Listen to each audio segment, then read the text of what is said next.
Welcome back to the Bazaar. I'm rather incoherent, and I'm going to be doing my first over-explained video for this game today. An over-explained video is not exactly a tutorial. I'm expecting you to have very basic game knowledge coming into it, but I'm going to go through every step of decision-making I do and explain why I'm doing the things I do as articulately and careful as I can to try to give you insight as to how I play the game and what I've been doing on Pig to get to Legend relatively quickly.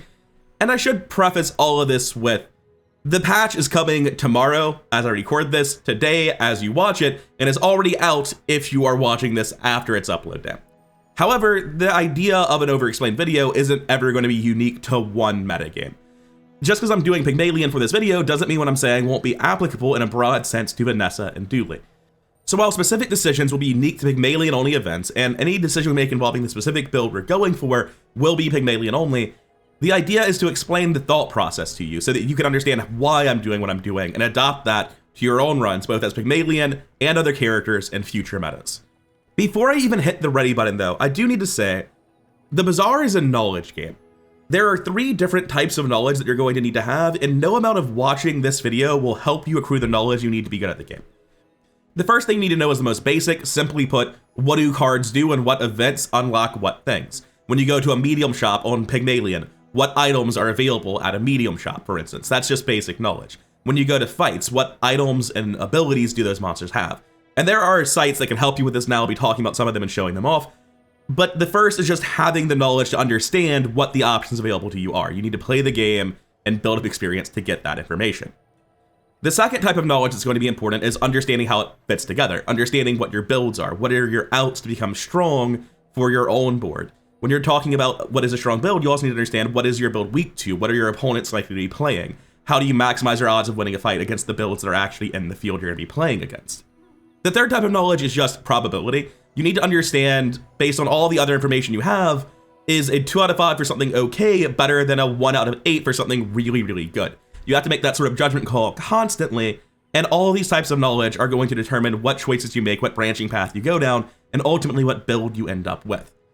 This video is going to be long no matter what, so let's cut the introduction here and get into the game. Starting us off, we have our first hour, our first event, Pygmalien's Loft, where you pick your starting item and skill. And immediately, we have to stop and start talking about what build we're playing for, but it's kind of not relevant on this specific choice. So when you see your starting option, you'll always see 3 silver items. A medium item sells for more than a small item. So we pretty much never take the succulents here, it sells for the least.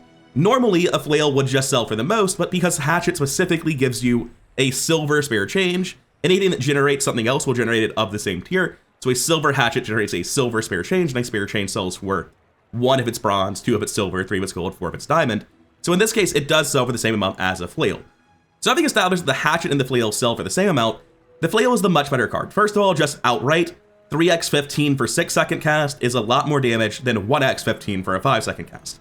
However, flail has a lot of synergies. Multicast means anything that adds damage is going to stack with it very nicely, and there are about to be starting skills, of which there are several that increase damage and can make flail more or less single-handedly win on day 1.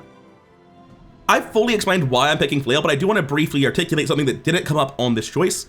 When I'm looking at my day 1 item selection, I'm always thinking, is this item going to allow me to win on day 1? Flail absolutely can let me do that in conjunction with some other stuff. It doesn't do it on its own. But there are items like ATM that would give me tremendously more income. ATM at silver, which is what it would start at, would give me +2 income as my starting item. That'd be very, very useful. And I would actually end up being given a choice of like, do I want long-term income or do I want the chance of winning on day 1 with flail? And part of the reason that I bring this up is because you need to know from day 1 if you think you're likely playing a character that scales well. As Pygmalien, I don't think I'm going to do well on day 13. There are Pygmalien builds that steamroll through everyone on day 13. That absolutely happens. But the vast majority of Pig builds are really strong early and slowly fall off the later you get.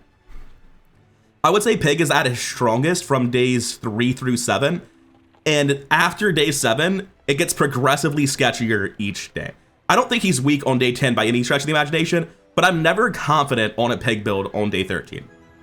So I'm always looking at how do I win day 1 on Pig when I look at these items, and the fact that flail has multicast and can give me free wins in the first few days with a damage skill is very relevant.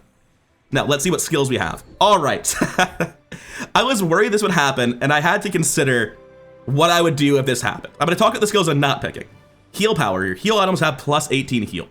There are Pygmalien builds that use the bird with multicast for each property, where plus 18 heal per heal is a ton of power. This is likely enough with bird on its own to maybe get some games to go in your favor in the early game. When I say some games, some day matches, the fights at the end of each day against the players. Heal power is not terrible, but we have nothing to go with it and don't want to take it. Quick defenses on Pig is very weak. On somebody like a Dooley, this is more valuable because you have a lot of things where reducing cooldown can stack and become exponential scaling. On Pig, 8% cooldown on shield items. Like if we even run shield items, it's not gonna be a big deal. We don't have interlocking synergies the way other characters do. Arms dealer is the thing where I think, and I'm hoping that tomorrow, today, whatever time it is from your perspective, when the content patch goes live, they simply remove arms dealer from starting skills. However, at every point in every meta, there will be balance outliers, and it's important that you play around them. So let's talk about arms dealer. When you buy or sell a weapon, gain 30 max health. A bronze weapon costs 2 gold and sells for 1 gold. So at every single vendor, when I see a bronze weapon, I can spend 1 gold to gain 60 max health at a point in time where other characters are starting with 250 health. Optimizing arms dealer essentially means I have so much health that the first several days are borderline unlosable against all but the most busted builds. In my eyes, arms dealer day 1 on Pig very nearly guarantees 10 wins and often diamond victory where I take not a single loss. I've debated it back and forth a little bit. I'm gonna go ahead and play out this run for the over-explained run. However, there's some argument that maybe I should just like play this off camera and come back to you with less broken skills, because arms dealer is so game warping. But I think it's important to show off how it warps the game and how to play around it just as much as any other archetype. So let's take the arms dealer. Now coming to our first hour, we have JJ who can sell any item in the game. It's day 1. On day 2, you can get silver items. On day 1, unless the vendor is specifically Sterling who sells silver items, every vendor is only selling bronze items. On day 2, you unlock silver items, and on day 5, you unlock gold. I don't actually know exactly which day you unlock diamond, but that matters much less because you're never upgrading a diamond item.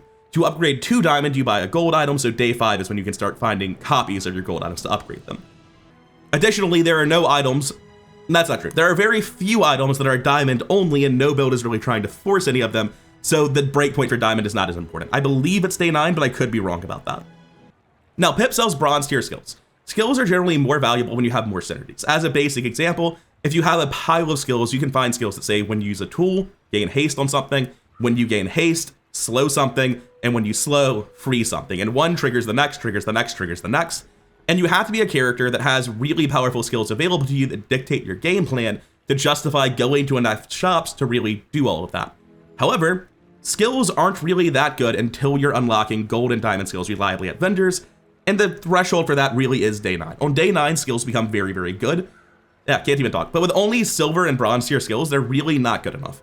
Skill vendors before day 5 kind of suck, but there are characters that will go for them, especially if they're playing poison and burn. We very much are not. And lastly, chocolate bars. This gives you 3 chocolate bars, each being bronze tier, which is worth 30 max health. This is almost never something you want to click. You will click it when you find yourself in a situation where you have 0 gold and the other options are shops. It's not something you want to do. There are rare circumstances where you do click it. For instance, if you start with a silver silk, that is a armor item that scales up each time you sell a non-weapon, suddenly these 3 bronze tier chocolate bars would give you plus 30 armor on the silk, and maybe the math changes. But for us, it's JJ. I'm a people person, and sometimes I sell stuff. Now, we're always going to be taking the pepper spray. We don't care about the pepper spray, but buying it gives us 30 health. When we sell it shortly, it will give us another 30 health thanks to Arm Dealer. This bird single-handedly enables a lot of builds. It only costs 2 gold to get it, so we're buying him. Now, we're uniquely good at rolling shops. And what I mean by that is that Arms Dealer means every 2 cost bronze item is worth 60 health. However, rolling shops, even with Arms Dealer, sucks day 1, especially hour 2. You get 1 event between when you start the game and when you get your first fight. You have very little gold. Rolling on a shop on hour 2 is almost always wrong, and it's very hard to find yourself in a situation where it's correct. So we're gonna get out of here now. I was just considering whether or not it's better to sell pepper spray immediately, because it's gonna deal over 30 damage in the course of a fight, and it has the slow all enemies at half health effect. It is better than 30 health. I'll be selling this very soon, probably before the player fight at the end of the day, but not right now. Looking at our fights, I'm gonna open up a tool real quick and show it off to you. This is mobalytics.gg's guide to the Bazaar PvE encounters and drops. I'll have a link in the description. There are other tools like this, but the point is I can hit Control F and I can search for the monsters I'm currently fighting. For instance, the Fanged Inglet, misspelled in this case, has 2 fangs, 2 pelts, and a skill that gives plus 4% crit. The fangs are just 4-speed weapons that deal 3, the pelts sell for 2 instead of 1 despite being bronze. Now I bring that up because if you don't know what a fight does, you should be checking that tool to see what do these fights offer. Pyro has nothing I care about.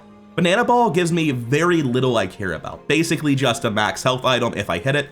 Fanged Inglet gives me a 2 out of 5 chance to hit a weapon, which is worth 60 health to me. Then his misses are a weapon skill that's kind of bad, that's unfortunate, but then 2 items that sell for more gold. So of the options I have, Fanged Inglet isn't just minorly the best, it is far and away the best. Either giving me more gold than any loot the other ones can give me, or giving me a weapon that is worth the same gold but 60 more health. The other 2 don't even have weapons. Now, normally on early fights in my videos, I will edit them out. But in this case, I mean, it's an over-explained run. We have time to talk about things. In this case, though, with the early fights, one thing I will mention is that you need to know which fights you can beat with literally empty boards. As Pygmalien with your additional starting 50 health, I think even Kyber Drone loses to you and only Viper requires you to have items. But on every character, you do need to get a feel for the day 1 events. And I didn't talk about this. The reason I didn't cover left or right monsters, we got unlucky here, but it's still not a bad miss. Like I was saying, it sells for more gold than the things the other monsters would have dropped anyway. The reason I didn't cover the difficulty of the fights on day 1 is because all the monsters on day 1 are level 1, unlike the future days where there is variance. We'll cover that on day 2 and further. And I will mention, since we just did day 1 and didn't see him, Viper is unique in that he has the best drops of anyone. He also has 2 fangs. Instead of selling the pelt, he can give you a venom extract, which a lot of builds don't care about, some really care about, or a regeneration item, and 2 regen is insanely powerful when you sell it on day 1, but he's also far and away the hardest enemy. Now we find ourselves with an interesting choice on hour 4. Get a small weapon is not it. It is a free small weapon. We have 7 gold. We want to go to a shop and spend our gold. Andy sells small items. If he sells a weapon, it's going to be worth 60 health. We really want it. We have 7 gold, 10 after we sell this. We can afford to roll at a store. Andy's really, really good for us. However, the lost crate is incredibly important, and it's time to start talking about the experience curve now that an experience event has shown up. Right now, you can see that I have 1, 2, 3, 4, 5, 6, 7, 8 pips down here. It is 8 experience to level up. Every hour, you gain 1 experience when you finish the hour. Killing a monster gives you minimum 2 experience. On future days, the hardest monster will reward additional experience depending on how hard it is. So right now, with the default amount of experience you get, you will find that you consistently, getting the minimum value, level up right after your player fight. If you get 1 pip of experience on your first day, you level up before the player fight. This is very important because it's still day 1 when you level up as a result of that. I'm sorry, I phrased that wrong. You don't level up before the player fight. You level up after the player fight, but before the day transitions. As a result, if you take a level up upgrade that gives you plus income, you get that before day 2 starts, and you get the income value immediately. So 1 point of experience is worth more than you might think on day 1. It's very hard to get 2 points of experience on day 2 and enough items to fill your board.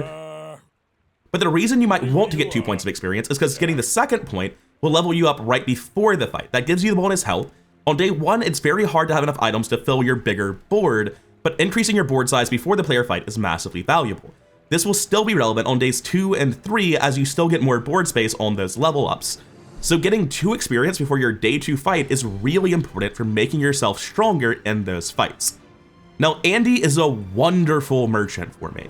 Arms dealer Andy is incredibly good, but there are a lot of non-weapon things he can sell, and there's 1 more event left. Ayla, the weapons vendor, would be a much better vendor for me than Andy. And this is the best gold event, or sorry, the best experience event by far. The abandoned chest has 2 options, one for a smaller medium item that you almost never want to take, and then the other one for 2 gold and 1 XP, which is a very, very good jump.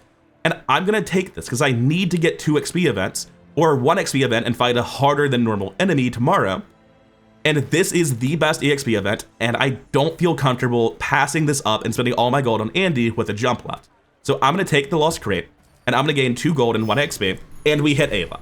However, before we go to Ayla, in a normal video, I would just be like, hell yeah, I'd click Ayla immediately. Gain 3 regen is very strong day 1. If you see, I forget his name, it's somebody's big eats, he's an orca. It gives you several options for gaining max health. One of them is gain 5% max health and 5 regen, which is insanely strong day 1. Regenerative Tincture at 3 regen is still very good. And the reason for that is on day 1, you very rarely die before Sandstorm. Sandstorm comes in at 25 seconds. It's the fatigue mechanic where everyone has to die eventually. And as a result, any regeneration you get on day 1, since you're probably taking damage slowly on day 1, can be viewed as 25 times that number added to your health. 3 regeneration is very close to just plus 75 health on day 1, which is wild and very strong. Strange Mushroom gives you a couple of options. The one that's very pertinent to my decision making right now is plus 1 XP. It would level me up, but I have 9 gold and there's a weapon shop with the arms dealer, so everything else isn't really a serious consideration. Buy my weapons. Now, this stuff on my board is never surviving the day. We're selling this immediately because we need the gold to run through this shop, and then we need to talk about what items we actually want. There are 10 gold of items on this store.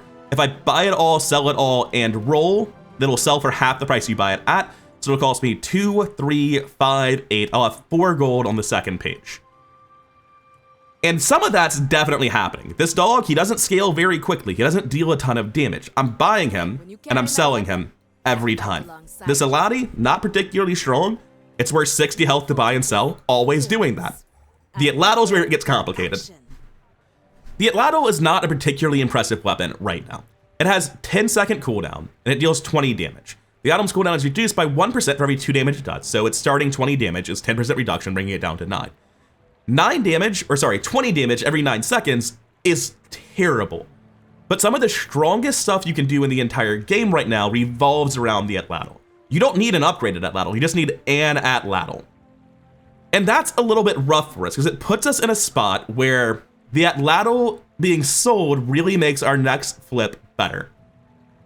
But if I'm not selling the Atlatl, is rolling even worth it? Because I can only buy and sell 1 bronze item unless I also toss the flail, which is a huge ask. Right now at 510 health, we probably win our next fight. We just have enough time with the flail, right? People generally don't kill you with Sandstorm on day 1. Or sorry, people generally don't kill you before Sandstorm on day 1. So 24 seconds before Sandstorm, this goes off 4 times, 45 damage times 4, that's 230, right? Yeah. So they're just dead to Sandstorm if it's a Dooley or a Vanessa as soon as it gets here, basically, and they're probably not killing me at 510. I don't need to spend my gold here. I don't need to see the next page. However, I'm very likely to see a yo-yo on the next page. I'm pretty much guaranteed to see a small bronze item on the next page, which I can sell for 60 health. 5 gold for 60 health is kind of a shit rate. But the yo-yo is pretty important. It's comboing with the Atlatl, but I don't have any income right now. If I do this, I'm likely hurting my shops at the start of the next day really badly, and there are some incredibly strong day 2 shops. What I'm deciding on is whether or not I'm willing to sell the flail, because the flail means I can basically flip the entire next buy. I'll have 6 gold. If I see medium, small, small, I can buy the entire next cycle, and the flail's not really important. Or I can leave now and take my flail to the player fight. And the decision is largely, do I think I win the player fight like this? And the answer is yes, I beat most players. I have 210 extra health over another pig, 260 over a Vanessa, or like I'm doubling a Vanessa or a Dooley. But I take this health forward over and over and over again. And the issue really is that it hurts my starting shops tomorrow really badly. If I see Orion as my first vendor and I spend all my gold right now, it sucks. This is actually an incredibly hard decision point. I don't think there's a clear correct or wrong answer. I personally don't care about this flail. I have nothing synergizing with it. My health gets me through most day 2 fights. I don't win a day 2 fight against like Rogue Scrapper, I think, with this board. I have to take a weaker fight anyway. So I've decided that I am going to say, I generally don't see Orion the first 2 shops. I generally don't even see him day 2.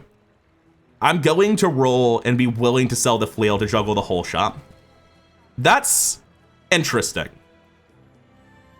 Regal Blade's very, very good. If I sell the flail, I have 4. It's just barely not enough. What I was looking at is sell flail, buy Regal Blade, buy this, sell it, buy yo-yo. I'm 1 short. And this is why the 2 gold 1 XP event is so important. It's the thing that allowed me to even roll the shop in the first place. So let's talk about what I'm thinking about. First, I want this yo-yo. Just having it to combo with the Atlatl is super important for things I'm building into. I want to have this in my stash for the same reasons I wanted to have this bird in my stash.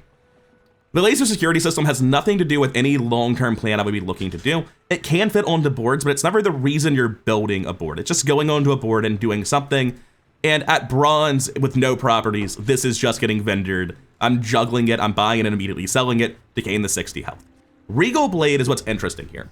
I think after playing a ton of Pig, I finally came to the conclusion, you always want to buy and keep bronze Regal Blades. The reason for this is if you see a Regal Blade and you don't value it, and then you see another Regal Blade and you don't value it, and another and you don't value it, you've had 3 or 4 dead Regal Blades show up in your run, making your shops really bad. But if you had committed to buying the Regal Blades when you saw them, you would actually have a gold or diamond Regal Blade and be incredibly strong.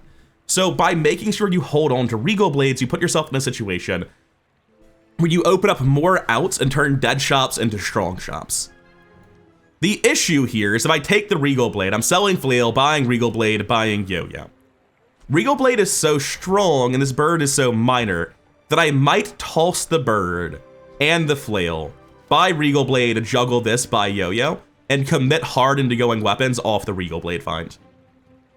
And having said all of that, I'm going to. It's sketchy, it uses all of my money. There's no way to get the Regal Blade before selling this, unfortunately. There is the question of, could I toss the Atlatl instead? My board is undeniably better. But the Atlatl is a part of a powerful endgame build, the Flail isn't. The Flail is just going to go on boards because it's the best thing I have. I'm going to take the Regal Blade, going to buy security system, I am going to juggle it. I'm going to sell the bird to get the Yo-Yo in my stash because it's more valuable to me and what I'm playing for. And my board is decidedly weaker than it was before I rolled, but I have 150 more health, which is not negligible. We absolutely can lose to Vanessas. There are cracked poison and burn Vanessas that could just kill me, but the vast majority of Vanessas, this one looks like a weapon Vanessa, cannot kill me.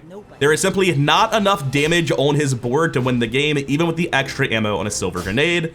Once he uses all of his items, I will still have more health than him, and the fight will be over, even if I had an empty board because of Sandstorm. This is a part of why I think Arms Dealer is probably not going to survive the next content patch that's coming out, is it's just so egregiously out of line with every other starting skill in the game when you really play to capitalize on it. It creates more or less unlosable boards like this. We're not in a necessarily great position here though. If our level up hits plus income, I think we're set to go diamond victory. But if it hits, you know, virtually anything else, like my crew says at the bar, it's not so clear. Round. Upgrade weapons very strong. We have no dead items in our inventory, and I guess we need to talk about that as we hit our level up rewards. 2 XP, heal item, get a tool. So, when I said dead items just now, what did I mean? A dead item is an item that you have where it's in your stash. The bird is actually a great example of this. It's one of the downsides of keeping a bird is when you level up, I don't have it right now, but you could get upgrade a weapon, for instance. And that would be really good because I have Regal Blade. But if I have a bird just in my bank for a pivot where the thing that matters is having the bird, the functionality of the multicast bird, the level of it doesn't matter, then you can get upgrade a heal item. That will never be given to you if you have no heal items. Get a heal item you can still get. Get a tool you can still get. You don't need those to get those. But level up will only show up if you have that type of item. So not having things in your stash can be an important decision to make. And for Pygmalien specifically, having them in your stash can be very important to hold on to. Because you don't need to sell something until you necessarily need the money or until you're about to level up and you're trying to improve your level up options. With Pygmalien, because of Loop, where you sell things that are small for 1 more, you have a lot of encouragement to wait to sell them. Because you can make more money by selling them later. But for us, having got this level up, 2 XP means we level up before the next fight without taking an experience event. Get a tool or a heal item gives us money. Most heal items and tools are not going to help us. However, the pool of day 1 tools is very small. Get a tool is going to give us a bronze tool, it's day 1. However, there aren't many day 1 tools. One of them is cash register, which will give me 3 coins on days 2 start. And that will fix my economy. The other tools are still economy. 2 XP is all right, it's not necessarily wrong, but because of how incredibly powerful hitting cash register is, this is still plus 2 gold and plus 60 health. The tools on day 1 are pretty solid. I think it might just be cash register hatchet. Weights. I could also have hit weights, which would still have improved my board and been worth 2 gold. This is the nightmare for specifically what I did as Orion first vendor. If Orion showed up later in the day, we'd have more money.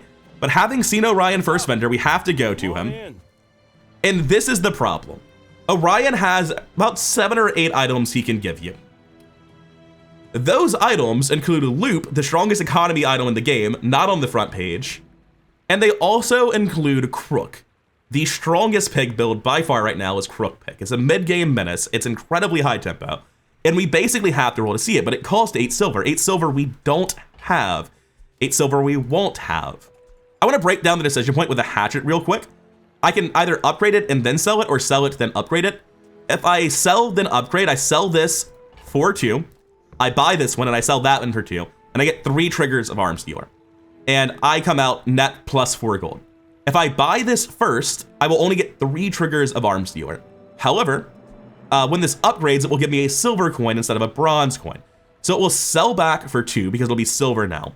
Plus a bronze coin plus a silver coin, it will give me 1 more coin than if I had gotten the maximum number of Arms Dealer charges. Right now I'm very poor and very healthy, so I'm gonna take this upgrade even though I don't necessarily always do it. If I had more economy and less health, I would consider doing this the other way.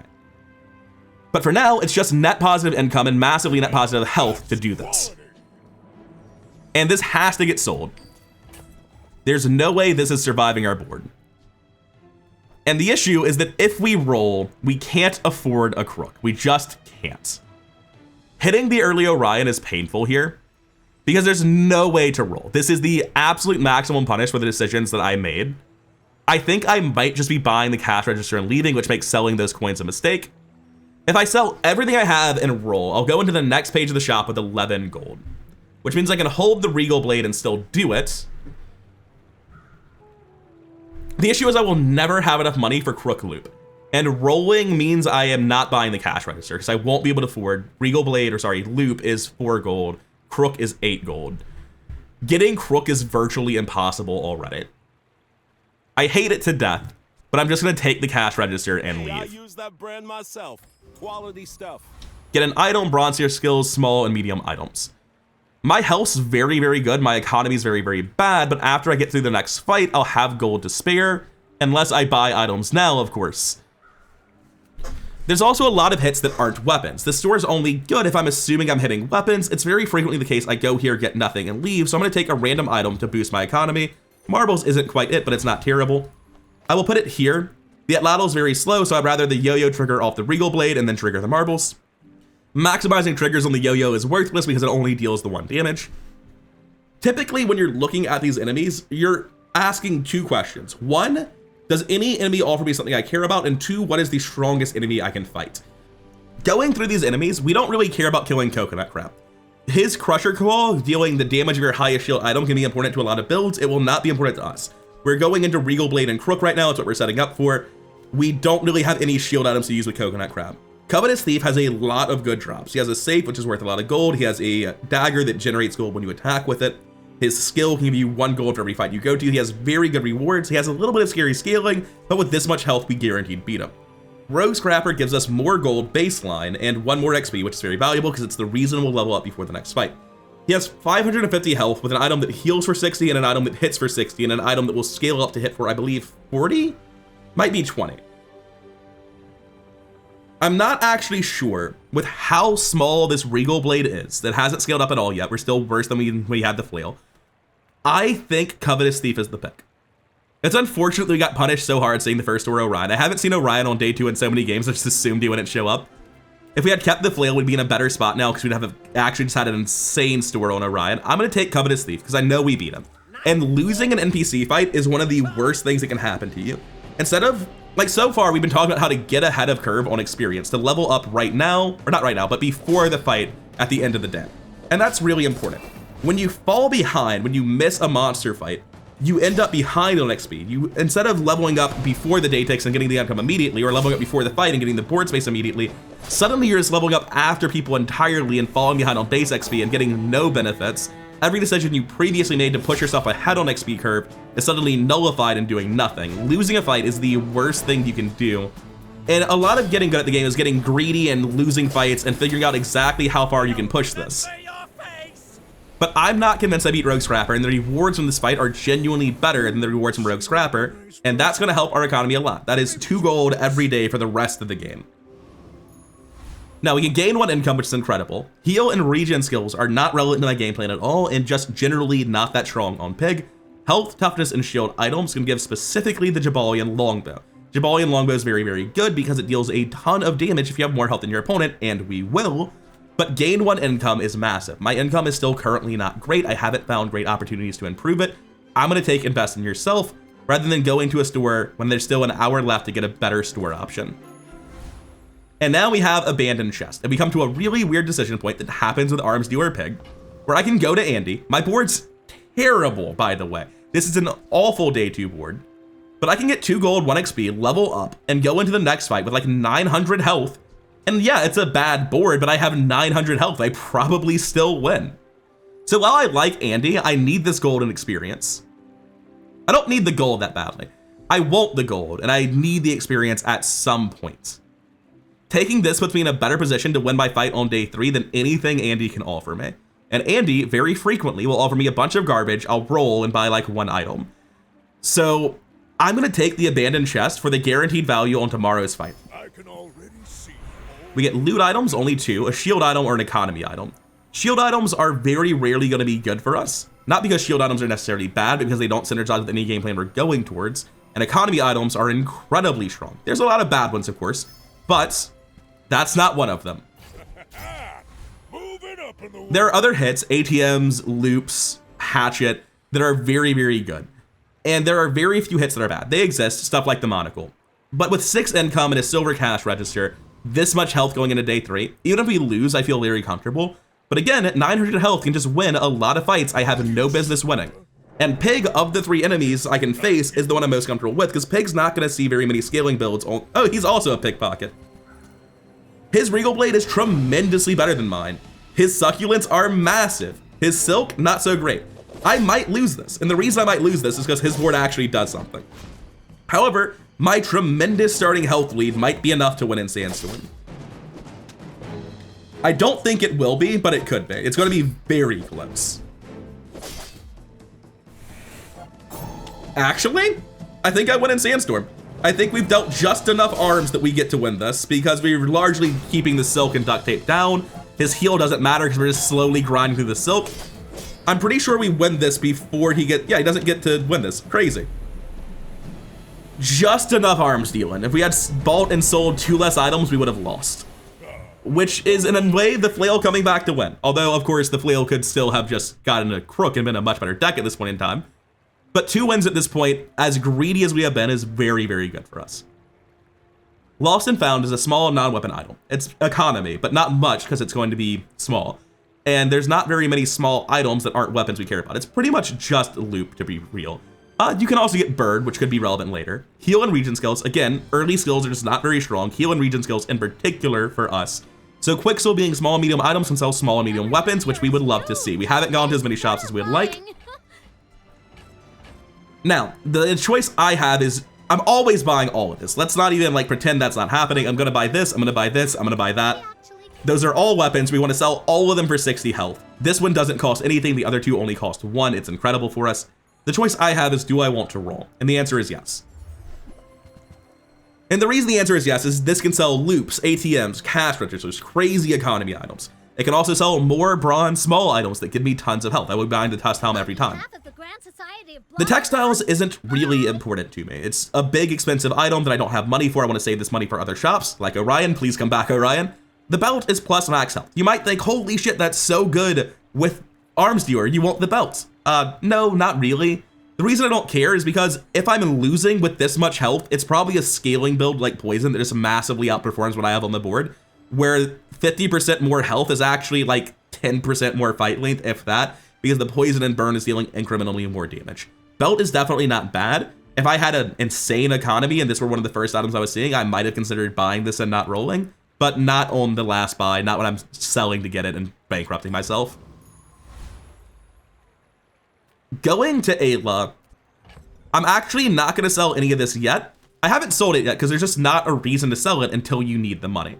But going to Ayla, having these items, if you don't know this, when you go to a shop, you will only ever see an item you have at the same tier. So late in the game, if you really want, for instance, let's say diamond marbles for some reason to finish out your build, and you have bronze marbles and they're not doing anything, it can actually be better to sell the bronze marbles before you go to the shop so that the shop can stock a gold or a diamond marble on like day 10. Conversely, here on day 1, when I'm trying to juggle cheap weapons with arms dealer to make money, if I walk in there with no slingshot, she can try to sell me a silver slingshot for twice the price and thus twice the cost to me. But because I have a bronze slingshot, she will only ever try to sell me a bronze slingshot, which is much better for me. I'm sorry, I didn't even analyze the other 2 options.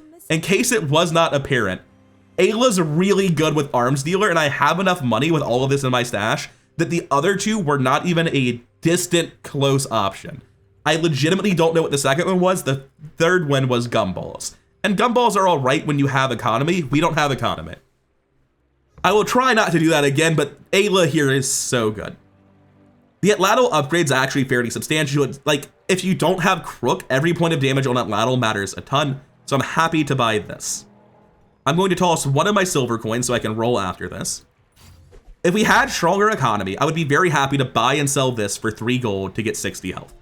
At this point in the game, I would almost never have enough economy to happily buy and sell a 4-cost item, but I do want to roll and see what's on the second page. Holy shit, we're gods.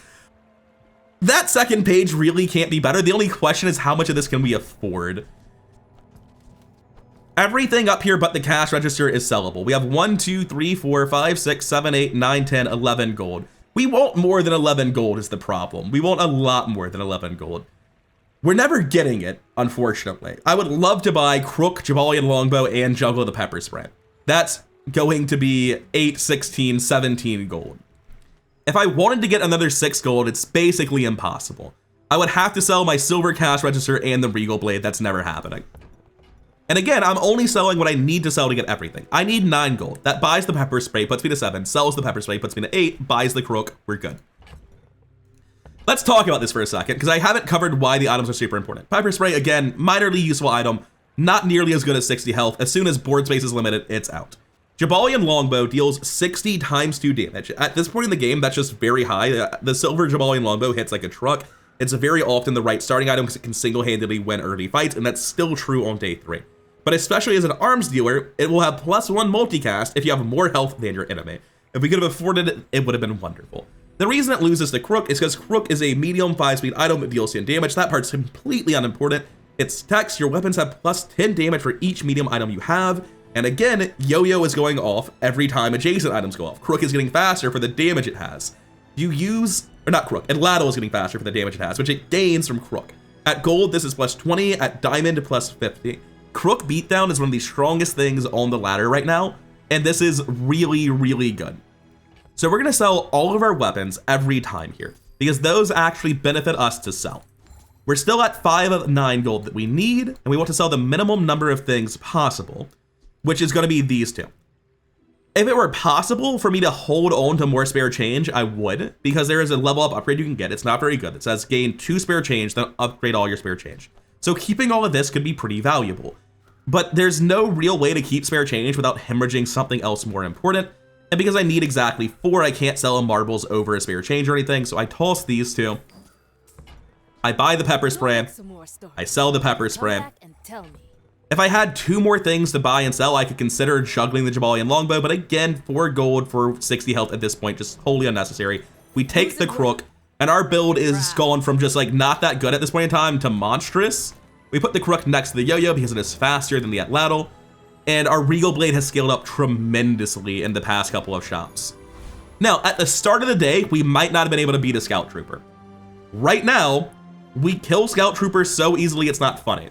I should have talked more about the other 2, but again, it's the same thing that just happened with Ayla. Those other 2 enemies had nothing we really cared about in their loot rewards, and they give less gold and less experience than the far right option. On day 3, I'll do a better analysis of PvE encounters, I apologize.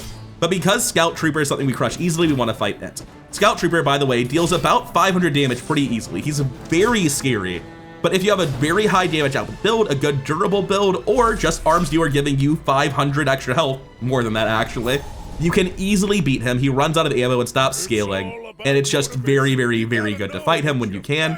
And I tend to find that can I beat Scout Trooper is a good litmus test of how strong my build is for this point in the game.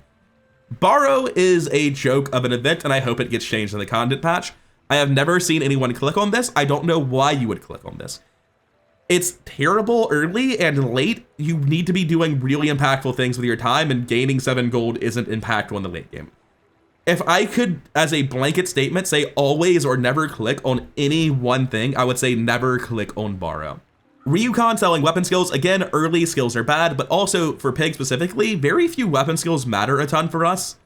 I don't think I really ever go to Ryukon voluntarily. Barkin sells medium and large items. We're pretty poor, and large items being the biggest are the most expensive, so this isn't a great store for us, but we can still go here for a chance at an upgrade on Crook, an upgrade on Regal Blade. We won't be rolling, it's just the other two are much worse. Oh, hello. I mean, welcome to my business. We can take 2 gold to juggle golf clubs. I'm not actually going to do that. I'm going to buy them, but I'm going to sit on them. And the reason for that is because we're ahead on the XP. We've done what I was talking about, where we're getting the XP to level up before the fight. These will go on my board, and just having a medium item is plus 10 more damage on everything because of Crook. I didn't cover the grappling hook that we got. It's a weapon. That's why I didn't cover it. It is a weapon that goes on my board and takes up 1 slot. I have a spare slot because yo-yo and all my medium items. It's going to scale up from Crook. It's going to deal damage every so often. It's not exceptional in any way, but it is going to be better than a non-weapon board or a non-weapon item on this board. And with no gold, we never click reroll. It's just detrimental.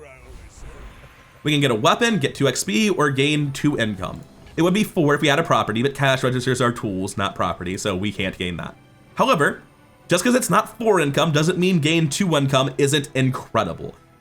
Pretty much always click on this if it's not up against something incredible. 2 XP is good, get a weapon is meh at best. Invest is incredible. We take 2 income gladly. Between that, our invest in yourself event and the cash register, we're currently up 9 gold over base income at the start of day 4, which is just wonderful. We can take 100 max health, a silver skill, which we can't afford, they call 6, or go to a shop that we can't really afford anything at. We have 5 gold if we're going to sell the spare change in marbles, and the alternative is health that, like, it's just a drop in the bucket at this point and only gets less important over time. So I will go to JJ for the chance he shows me something important. He didn't, but I can still buy and sell the pepper spray. I don't have anything valuable to sell after the pepper spray, so there's no point in like rolling with the money or selling anything to roll. If you had more exposable or disposable rather income up here, it would be worth rolling, because there are very important things: crooks, loops, ATMs, cash registers, but we don't have the money for that, so we leave. And there's really not a damn thing any dually build in the game can do about this. As I said at the start of the run, Arms Dealer is so strong and such an egregious balance outlier when optimized that I considered not choosing this video for Overexplained. Because look how strong we are. This isn't like a high roll for Arms Dealer. The health is kind of expected. This is what I regularly run into Arms Dealer pigs on like day 4 and they have 900 health and I make fun of them. Oh my god, that guy's not dealing enough arms. What's he doing? Is he even going to weapon shops? Arms Dealer is insane. We could have a board that has half this power. We could like remove the crook and just still win the fight, right? Arms Dealer is egregiously powerful, but showing how to optimize it and showing off how powerful it is very important.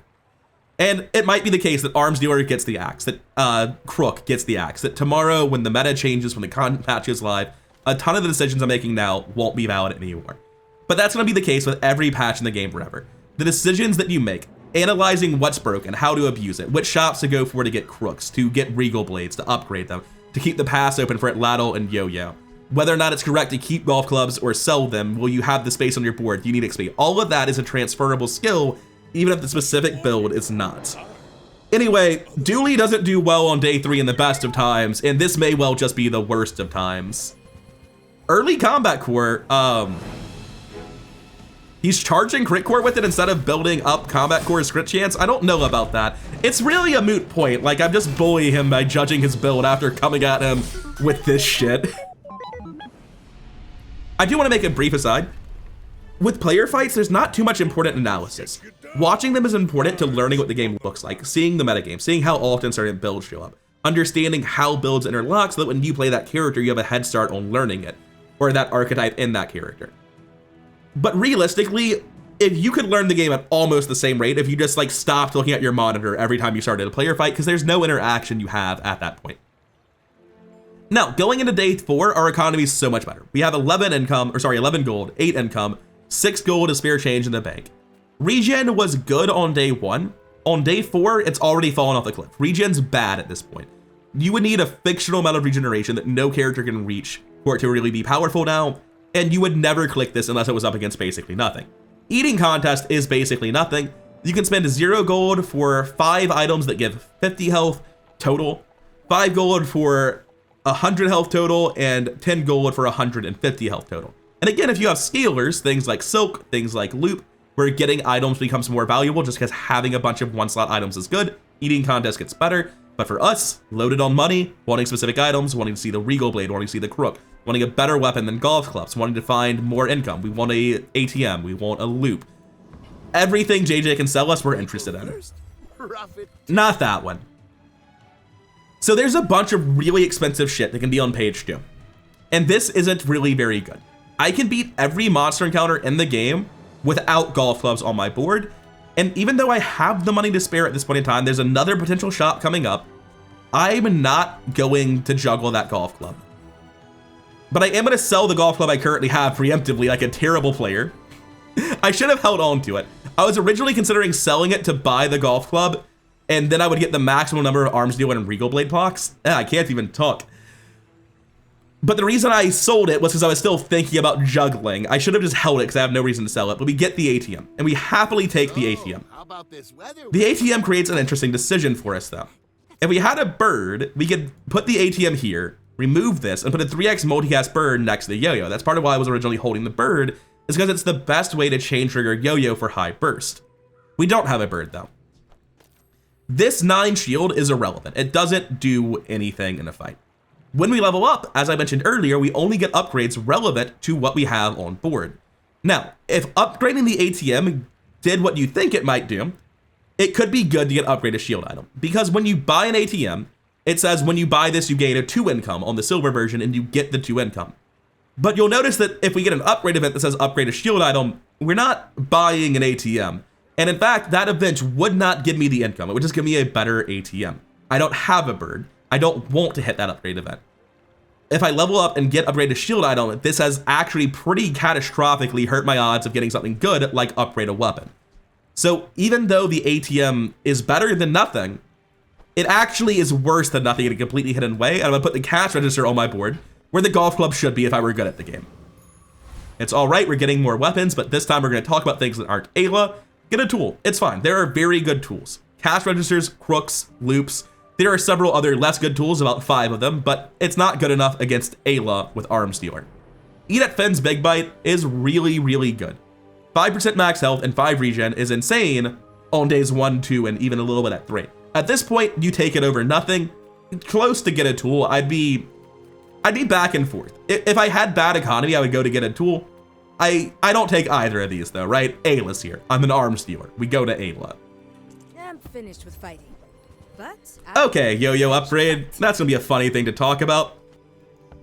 You might think, oh, we care about yo-yo a lot, we should upgrade it. But the upgrade for yo-yo gives 4 damage. You know what's more valuable than 4 damage? 60 health.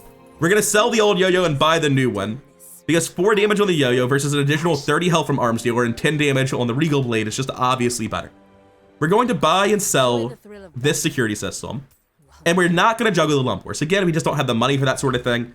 And looking at the stuff we can sell here, we have a total of 8 cash in the bank. That's enough to buy a silver weapon. Obviously we want a crook, but if we can take a Pygmalien longbow, that's also good. Bronze Regal Blade, huh? We happily take that. We sell the marbles for the reason we said earlier. If we get a level up upgrade, we get to upgrade all of these coins. That's an additional 4 income by not selling the coins. We don't want that upgrade, but maximizing the odds that it's good if we're forced to take it is important. We take the Regal Blade, and we could like sell all of it. We couldn't even. We don't even have the money because it's a silver spiky shield. But the point is, I wouldn't sell that stuff to get a spiky shield, even if it was an option. I do want to cover a pair of mistakes that I really do need to emphasize are meaningful mistakes that didn't impact my results, but could have impacted the results. Selling that golf clubs was obviously wrong. I had no reason to sell it. It didn't benefit me in any way. I didn't need it to win the PvE fight. I should have held them for longer. Whatever I just bought and juggled, I had no reason to sell it instantly. I could have chosen instead to sell coins. And I'm explaining now why I might want to hold coins, but what I should also be considering, a decision I didn't make, something I wasn't thinking about, was if I'm able to find a Regal Blade, then I want to hold this, sell the coins, and upgrade the Regal Blade, and then sell this weapon after I get the better Regal Blade. And something I've said before, and I will say again, it's very true and very important. If you make a decision without understanding the decision was made, then you made the decision poorly. You might have made the right decision, but you made the decision poorly. And it's important to understand these decisions are happening and make them correctly. All told, I think it's better to have, obviously it's better to held the golf clubs, right? Selling them was wrong. I think it's more important to sell the coins and get the worst level up reward, because you don't ever want to take spare change in the first place, the one that upgrades your pre-existing spare change, I mean. And it's more likely that something like getting an upgraded Regal Blade and then selling for more damage actually impacts the outcome of your run, especially with how strong my economy currently is at this point in time. Oh, this is a really interesting one. So, let's briefly go over the monster mechanics, because I kind of skipped them on day 2 and 3 a little bit. Going from left to right, rewards offer gold, experience, and one thing from the monster, a card or a skill. I believe it's not actually random. I thought originally it was a random chance, just like you add up all the things they have into a pool. If they have 9 things, the odd of any one thing is 1 in 9. I believe some things are fully disabled for players, though that's very rare, and some things have higher or lower weights. This could just be variance in me being crazy, but I've heard other high-level players suggest the same thing, and I don't necessarily know that I'm wrong. However, the general gist is when you get a reward from a monster, you have an equal chance, at least roughly, of getting anything the monster had. Boiler Room Brawler, being the easiest fight, gives the least gold and the least experience. The way it will always work, by the way, is the 2 left monsters give the same experience, and usually the middle monster gives 1 more gold than the far left monster. The far right monster will always give at least 1 gold, 1 experience more than the middle monster, and if it's a more rare monster with the other borders, it can offer like up to 5 gold and 3 more experience and be incredibly worth it. Now, Bloodreef Raider has nothing I care about on his board. Boiler Room Brawler has 2 massive hits. One is the hammer, where if I have 3 tools at the start of each day, each time I level up, one of the 2. This is a great time to show off exactly what I was talking about. If you don't know exactly what something is, look it up. You have access to information. Make informed decisions. That's how you make good decisions. So he drops the hammer and the wrench. Both of these are very, very good. Specifically the hammer, when you level up, if you have at least 3 tools, upgrade an item. That can get all of your items to diamond very, very quickly. And we do have the other 2 tools right now with Crook and Cash Register. And with Wrench, at the start of each day, upgrade a tool. Again, the Cash Register and Crook are insanely good important items. Getting those upgraded is super, super good. Now, coming back to the game, the reason it's not automatic Boiler Room Brawler is because Deadly Crooner is here. Deadly Crooner has a specific item that matters a lot. He has a silver yo-yo. And you might think, you just said the yo-yo's not good to upgrade. Why does that matter? Well, as I said earlier, a shop only offers the same tier of item you have. And the reason for that is because if you have 2 items of the same tier, when you buy this, when you get the second one, when you buy it rather, when you acquire it from a monster, or when you purchase it from a shop, they combine and upgrade to the next tier. That's not what happens if you get an item of a different tier. There are some mechanics that bypass the acquisition process entirely. Shovels and items that generate items at the start of a day, that bypasses it, and they can get you a duplicate item. There are things like Shipment, the Pygmalien item that is a 3-slot item that gives you 3 small slot items, that also bypasses the upgrade process and can give you duplicates. However, if you fight a monster that has a lower or higher level version of a card than we do, we have a bronze yo-yo, he has a silver yo-yo, what happens is you just get the second copy, they can't combine. So Deadly Crooner has about a 1 in 7, I could look up the exact odds, it doesn't matter, but a 1 in 7 chance, let's say, of giving me a second yo-yo. When you use an adjacent item, use this. That is an infinite combo. It instantly kills your opponents for the rest of the game. Now, normally, I would just click on Deadly Crooner because I am a gambling addict and I want to see double yo-yo. I've seen so many people do it and I've never gotten it, but this is an over-explained run. Optimization wasn't how I would make that decision. I just want to see double yo-yo. And more importantly, I think Deadly Crooner might be correct. A 1 in 7 to guaranteed go 10 wins, how can you say no? Like sure, Boiler Room Brawler is incredible, one of the best fights in the entire game, bar none. But 1 in 7 for guaranteed 10 wins? Here's why I'm not going Deadly Crooner. If the rest of this run is just infinite combos where I kill everyone instantly with yo-yo, I can't explain anything meaningful, nothing matters. So we're gonna go to Boiler Room Brawler for the sake of explaining a run that actually has decisions to make. Buddy, I've got work to do. Oh, and important note about Boiler Room Brawler, he's not just one of the easiest fights. Some enemies on the far left are actually not as easy as you might expect them to be. Boiler Room Brawler is trivially easy. One of the easiest monster fights for his level in the entire game. And this is the only time you ever see him, by the way, at the start of day 4. Or at the NPC fight on day 4, rather. Believe you'll win. I saw the ones on item, I got hyped and then got horribly, horribly let down. Pole sells large items. We have a crook. Large items cost us 2 medium items and basically just hard contradict what our build is trying to do. And as a result of having this crook, I will basically never go to pole. Invest in yourself for 2 income is cracked. And while 2 gold, 1 XP is incredible on the early days before you get ahead of the experience curve, and while you have very little income, 2 gold is a drop in the bucket at this point, and 1 XP is not really going to affect anything. I'm still leveling up when I end the hour no matter what. I'm 1 pip from a level. I will never level up before the player fight. And my board's already max size, so while leveling up is always good, it gets you more and more HP, gets you more and more powerful level up rewards. It's not really that important compared to the first 3 days. EXP is good. I undervalue EXP compared to a lot of people, and I think it's a problem that I have. But the early EXP, I don't undervalue at all. It drops off a cliff in value after that, and everyone agrees with that, and I probably think it drops off harder than other people do. But 2 income is invaluable. Right now, we have 9 income, plus the silver chest, the silver cash register. That's a lot. A few more clicks on income, and we have functionally unlimited money. And 2 income versus the XP is just too much in the favor of clicking invest in yourself. We have get a tool, get 2 pickles, get an economy item. An economy item has a lot of misses. There are a lot of very bad economy items. Get a tool is a much smaller pool that can hit loop, the best economy item in the game. It can hit cash register at gold.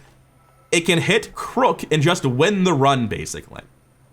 None of these are good. Pickles is so bad that it's actually baffling. It's a level up reward because I feel like I'm punished every time I see it, which is how I feel about Pickles as a concept entirely. Get an economy item is a much lower high rolls than get a tool and much less consistent good rolls as well, I feel. So I'm going to take get a tool. And sure, that's fine. That was in the economy pool as well. It's arms dealer, it's regal blade, it's value.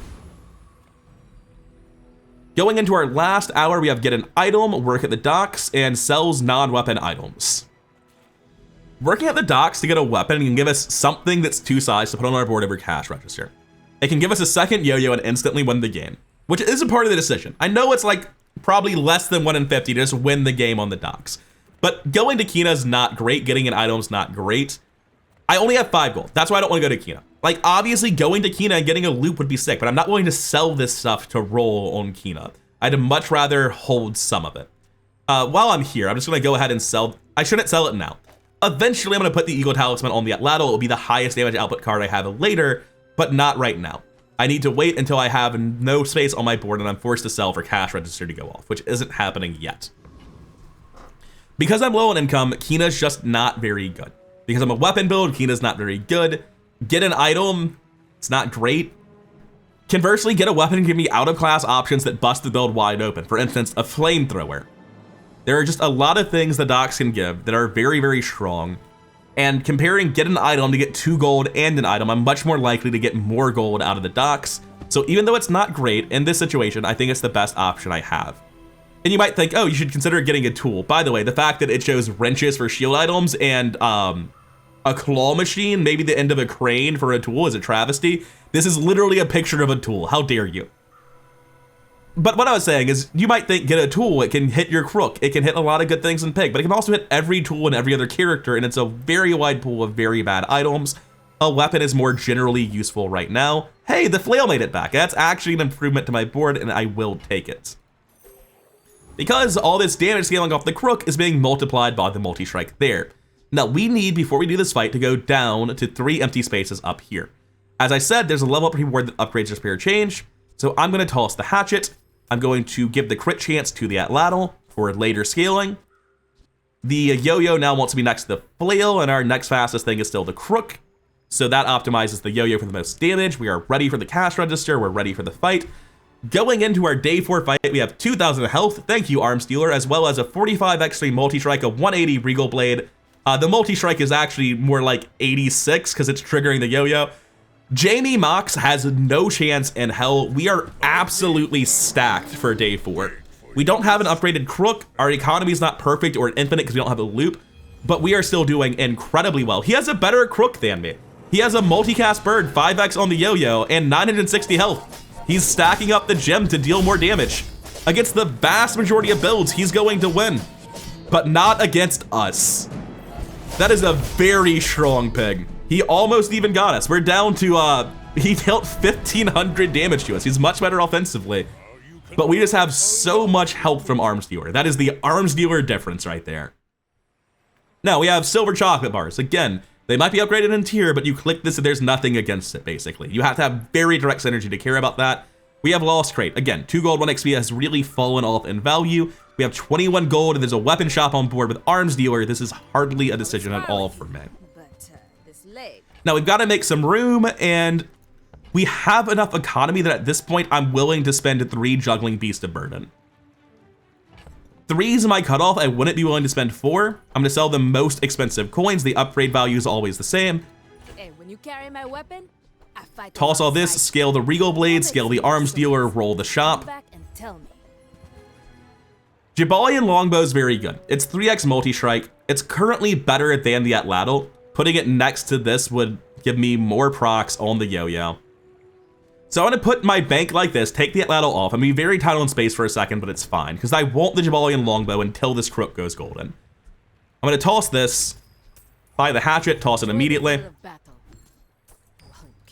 buy and sell the Tusked Helm, and get the Pygmalien Longbow to maximize my current strength. Coming into the next hour, we have get a small weapon. Again, small weapons aren't very valuable. Just by definition, they're small. There's no small weapon that our build really wants, so it's not important. Chocolate bars, pretty terrible. We don't have a loop, we have no scaler. Or just any item in the game, basically, we're going to JJ. Come on in. Let's chat. I'm not willing to spend 4 juggling. Weights are kind of irrelevant. By the time weights could scale me up, I should have already won with just normal beatdown tools using the crook.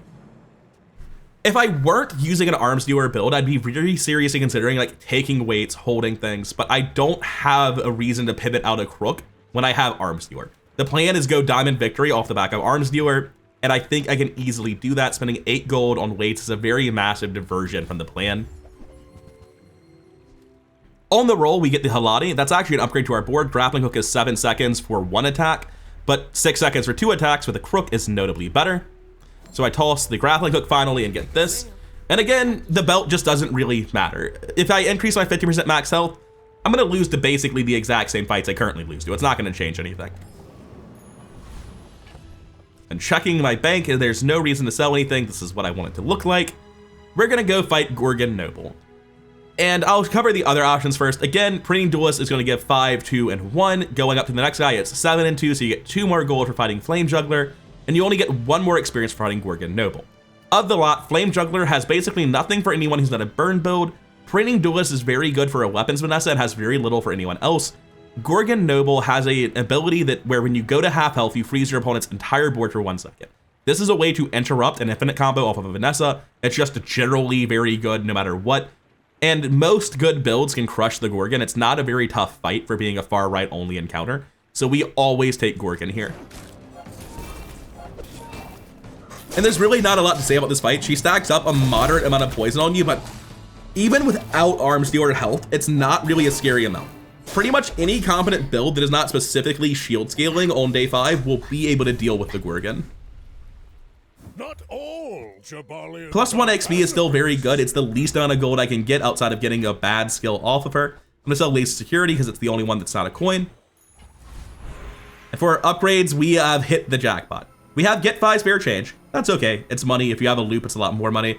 Your leftmost item gains 3 value is typically pretty bad. Even if you're running something that scales off of value, 3 value is just not a lot. Those items tend to end with hundreds of value. So typically the way I see Appraisal get used is I will just like put something I'm planning on selling, like this Vial of Blood, as my leftmost item, just to sell it for more immediately. And it's essentially just worse spare change at that point. Upgrade your leftmost item is insane because it upgrades the crook. And you might notice that our damage numbers go up a little bit when we click this button. In fact, everything just gained 50 damage. And now that we've done that, the Atlatl is at what number?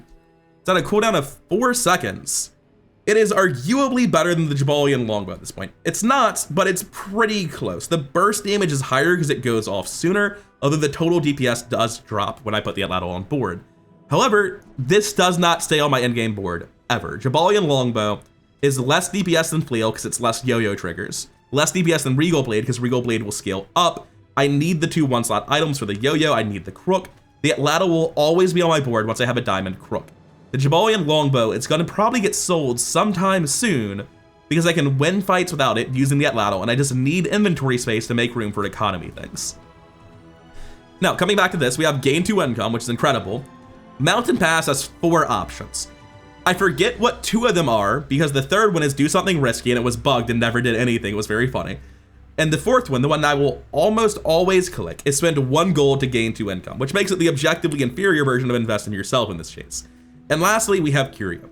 Curio is a very good vendor where a lot of people have good reasons to go to him. If you have anything that scales off of poison or burn or ammo, he has items that can improve that. If you're a weapon-based build, he has a ton of items that can improve that. He can sell experience. He can give that vial of blood that I just got from the Gorgon, for instance.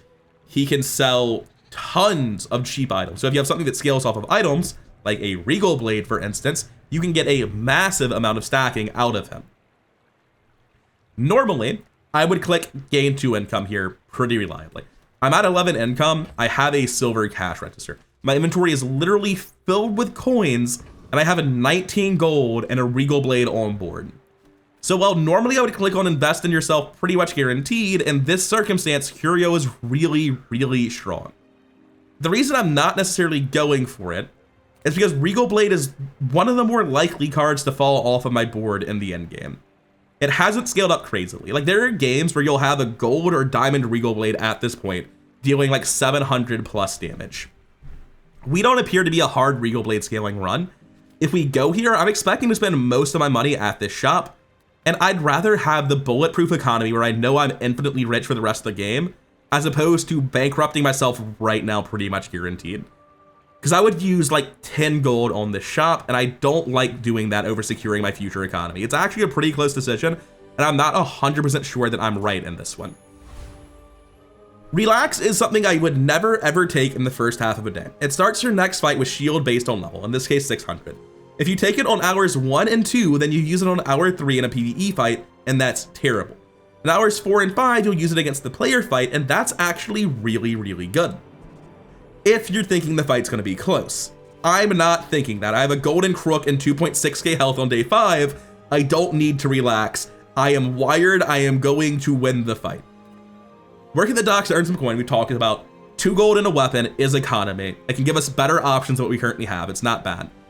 Midsworth sells small and large items. There is no small item I particularly care about. This Halati is not great.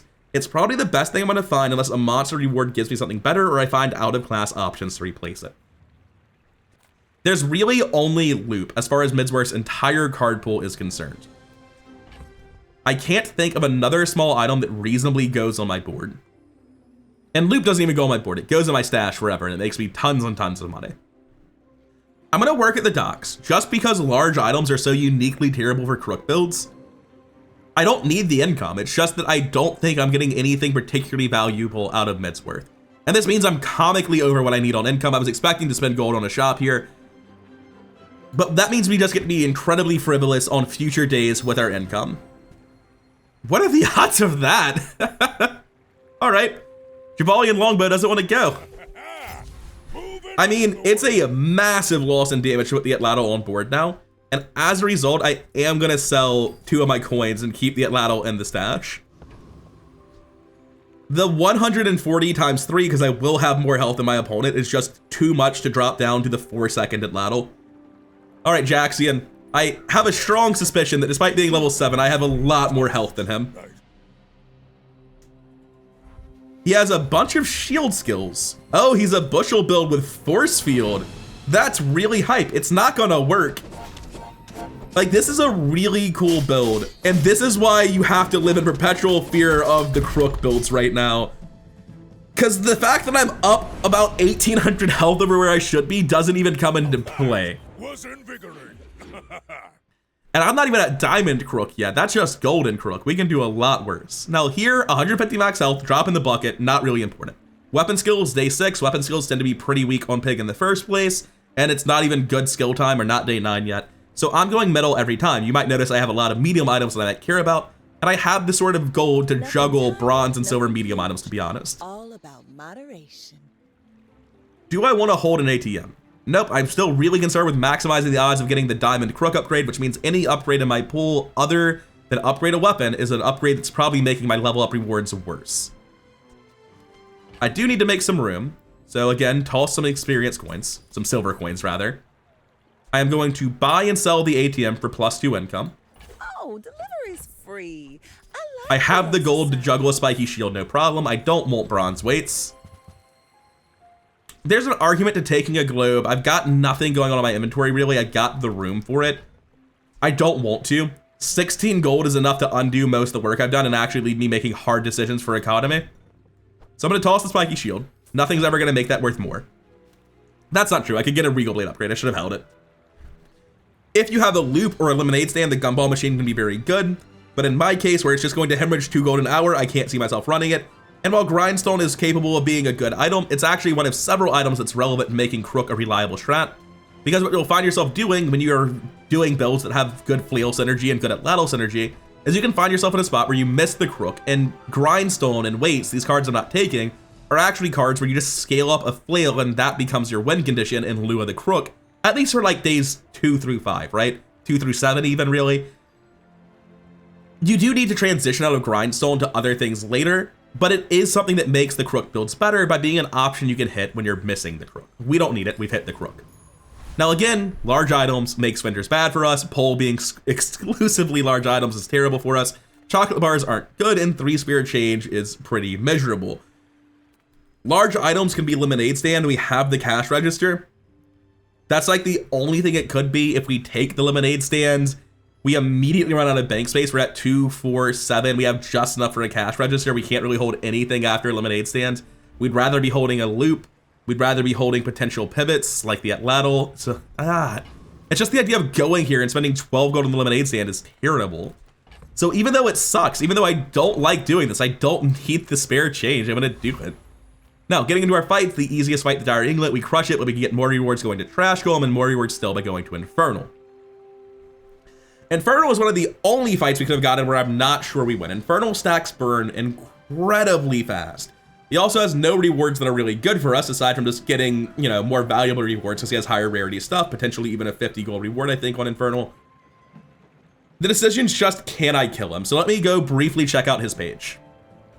The Infernal has 2,000 HP. I'm gonna hit him for 140 plus 81, so 220. 85 plus 81, 160. Let's call that together around 400 times 3, 1,200. Yeah, we should kill him before he burned to death. We're gonna burn to death pretty damn fast. This is actually gonna be shockingly close if you have not really seen many Infernal fights. But we have more health than him. Our Jabalian longbow should go off before that changes. And once this sword hits me, you're gonna see my burn fucking skyrocket to 80. And burn ticks twice a second. With this much arms dealing, it actually wasn't. That's all right. You'll see it just went up to 220, and I have 8 seconds to live. Not even 4 seconds to live. Completely useless reward, unfortunately. This is very often the case where when you fight monsters, their skill is the worst thing you can get on Pygmalien when you play Crook builds, because you can't sell the skill. But, you know, we still got the rewards for killing him normally. Oh my. 10% max health is really good for Pygmalien in general, especially when you're health scaling like Arms Dealer. 2 XP is fine. I would like to congratulate Crook on being the hard carry this run deserved. And you may notice that our damage is a little bit silly, and it's only going to get worse because as hard as the Jabalian longbow is trying to get on the board, the atlatl now has a 1-second attack speed, triggering a 200 damage yo-yo on day 6. And I will be damned if I expect my opponent to use a single card before they die. Now, Cache of Riches is 3 gold. Deborah can be 1 experience. I think a completely random item, it might be a certain size, or 2 experience for 5 gold. And Kina sells non-weapon items, and I have basically unlimited gold, so I don't need the economy non-weapon items. I think I'm taking experience here, because I'm in the situation where I am trying to get Diamond 10 wins. I'm set up to do it. Getting experience is more valuable than whatever random minor economy cards Kino might be able to offer me. So I'm gonna buy 2 experience for 5 gold. It was a completely random item, I was correct. Now here we have get a freeze item. That's not going to help our build. The freeze items available to Pygmalien is not very good. Are not very good, sorry. Andy sells small items. Again, we love small items. We can juggle them more cheaply for Regal Blade, for Arms Dealer. Aerodrome can take you almost anywhere. You can re-roll for 1 gold. Each re-roll costs 1 more than the last. And I think the way I tend to view Aerodrome is, first, if all your other options suck, you just click Aerodrome and it's a free random place instead of the other 2 bad options. Additionally though, with as much gold as I have, I can re-roll 4 times and I can stomach that pretty easily. After 4 rolls, it's starting to get prohibitively expensive, but I don't really like Andy here because the small items aren't going to improve my board. Aerodrome can give me things like a NPC vendor and enchantment. There are so many good options. Pole is not one of them. Eating contest is not one of them. Ayla is better than anything on my board. I was happy to spend 3 gold to get Ayla instead of the alternatives. We're gonna need to make 2 spaces on our board at least. Let's toss the silver coins. We are going to, yeah, we have the gold. We'll juggle that for 4. Toss the hatchet. Buy the brass knuckles just to juggle and roll. And we will juggle all of that as well. I didn't cover the brass knuckles versus the halati. You might be thinking, oh shit, the crook enables the brass knuckles. They're still slower than halati, so it doesn't matter. They're just worse for this build. Hey, when you carry my weapon, I fight alongside you. And lastly, we pick up the briefcase. We sell it too. And we need to make room in our inventory, so we're gonna toss the most valuable coins, make 1 more room for the cash register. Oh, we could have tossed the Pygmalien longbow. That would have been better. It would have given us 30 health. I just forgot it was in my inventory. And he's at 1 win. I strongly suspect that it's not gonna be close. It's possible he stabilized and found something insane. And looking at your opponent's number of wins can impact your decision making a little bit with how you arrange your board on other characters, not on this one. He's got bronze weights and he's trying to scale a yo-yo as his only form of damage. Also, like I said, he didn't really get to do anything because this is 400 damage every second at a point in time when other characters only have like 1200 health. We can take 4 income, actually only 2, we still don't have a property, chocolate bars, or gain health. Gaining health can be very, very good later in the game. You'll find yourself in spots on Pygmalion on like days 8 through 11, depending on how good your economy is, where you have a ton of gold in your inventory because you have like a rewards card and a business card, so you have like a nest egg of 100 gold it won't spend, and you have like 150 plus gold, it gives you thousands of health and it's worth clicking. However, the vast majority of the time, you do not want to click personal trainer, it's just going to put you in a really awkward spot. Pig out's not really good. Chocolate bars and gumballs aren't great. They're, you know, very minor scaling just by definition. If you have a loop, it's a lot better because it generates gold. Invest generates gold. I would like to generate gold. All right, this time we have small weapon, as always, minor economy, probably not improving our board. We have Curio, as I said earlier, really good at stacking a Regal Blade. We still haven't replaced it. It's becoming a more important part of our build the longer it sticks around. Or Mysterious Portal. Mysterious Portal very frequently gives you an NPC merchant. If it hits Mac, I can get Lifesteal on my Atlatl. If it hits, what's her name, Stell, I can replace one of my items with a rivet gun. I can get a hammer or a wrench. If it hits, what's the last one, Jules, I can get the knife rack. If it hits Vanessa or Dooley, it's pretty irrelevant. There's also enchant locations, vendors that sell specific items that have enchantments they otherwise wouldn't. Curio's good, but he's competing against probably one of the best events, although a very random event, so I'm still gonna go Mysterious Portal. Dooley is probably not helping, but if I get something like fiber optic cable, for instance, like he has 1-slot items that are much better than Halade. Cog, huh? So Plasma Rifle's a burn scaler, it's not gonna help us. Modern Lizard is a when you haste poison, we don't haste. The cog is interesting. If we can get the cog up to diamond eventually, which is very hard for us to do. We have a guaranteed upgrade at level 10 though. It could come at level 11, but level 10 or level 11 will always give you an upgrade any item event. It'll be the only thing you're allowed to pick, and it's just generically good.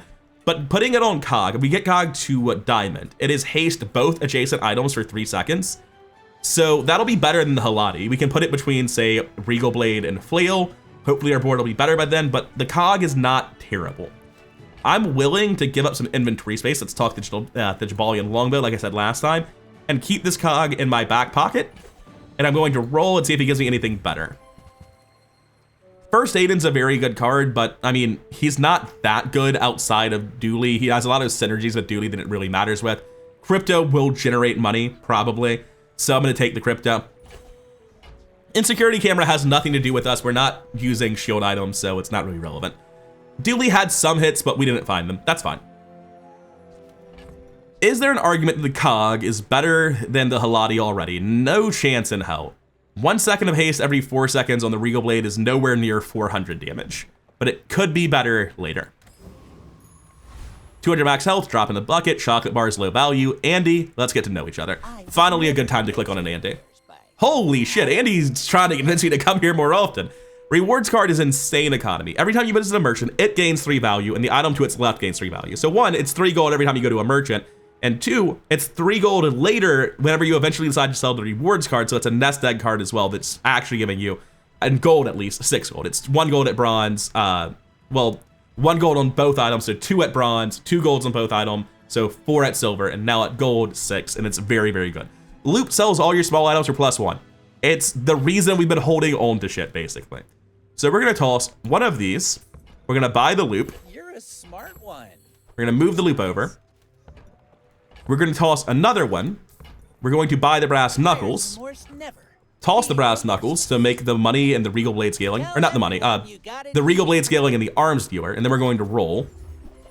And he has more weapons, so we're gonna do some more juggling, and we're gonna sort out our inventory here. Toss that, and we just juggle both of these weapons for an additional 40 damage on Regal Blade and 120 health on ourselves, which puts us almost at 4K. Next up, we have Sergeant Suds. He has no relevant items for us. Joyful Jack, same thing, though substantially better rewards. And moving right, again, just better rewards, just more gold, more XP. None of these have things we care about. We absolutely crush Chili Charles as our build is insane for day 7. A lot of builds do. The main thing to worry about if you're trying to fight Chili Charles is because he has so much freezing. If you're a single item build, he basically will just freeze you out and automatically win. But as long as you have a wide board, it's pretty easy to kill him. If you're completely cracked, obviously it's trivial to kill him. It's all about motivation. You gotta know Icicle, huh? Fighting for. This is one of the items that can replace the Halati for us. And in fact, I will be removing the Halati for it. At the start of fight, freeze 1 item for 5 seconds can throw a wrench into a lot of plans. As you've been seeing right now, we basically just went off the back of it Ladle Yo-Yo alone. The fact that a little while later, 6 seconds in the fight, that takes 680 plus 400 times 3 is 2,000 damage total after 6 seconds. Like, we don't even get there. The damage from the Halati is fully irrelevant to anything. Also, when you have crypto, you should, every time an hour starts, look at your stash and check it. Like, I haven't been doing, but you should do that. The Icicle is definitely going to be more valuable for freezing our opponents and disrupting their plans than the Halati is for marginally increasing our own damage. 3 spare change is not it at this point. Docs is something we never want to click. Health, toughness, and shield items. There's really nothing Kev can offer me that I want is the problem. Because while originally I would have been able to consider taking a Lemonade Stand, this is why I wasn't really concerned with it, is you find yourself rapidly holding a ton of items on Pig, making it hard to fit a Lemonade Stand in. It's not bad to have Lemonade Stand. It's a great card. I've had wonderful builds with it in my stash. But it can be an awkward card to fit, and right now it just straight up doesn't fit. So I can't believe I'm doing this, but I'm gonna work at the docks again. What do we get? Literal garbage. It's at 3 gold, not getting enough to sell. Toss 2 coins. Lag out. Just surprised it actually took this long. I'm gonna fully restart my game. There's a memory leak in Bazaar right now, where after every so often the game gets more laggy. Essentially, most people are just restarting their game entirely after they finish a run. Because I'm doing over-explained, I'm an hour and a half into the raw footage, probably similarly in final recording, so let me restart my game to get through this lag, or get through this disconnect, rather. Right, we were in the process of being horribly underwhelmed by a cutlass we found at the docks. Thematically appropriate, but not helpful. JJ gives items, Recycling Center gives something that's not a weapon, and probably not super relevant to our build, and Paul sells things too big to work with a crook. So JJ it is. Bazaar's a crazy place, right? None of this is weapons, none of this is valuable to us. And while I'm over-explaining things, I think explaining why every single item is not relevant to a crook beatdown build is a little bit a bridge too far, especially this late into the video. And none of this will help either. 4 gold to juggle that is worth, in my opinion.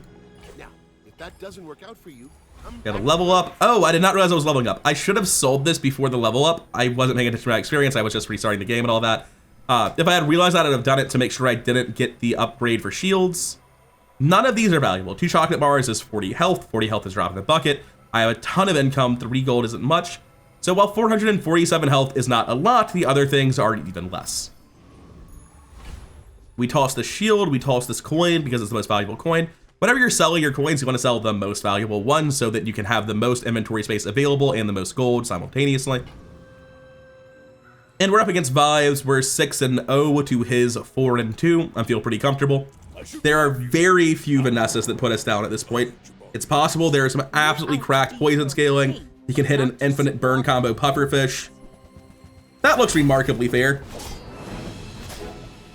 Also, the randomly frozen thing is the harpoon gun that could have theoretically stopped the yo-yo. It wouldn't have, but like theoretically, we might have had to hit him with other weapons if the harpoon gun went off.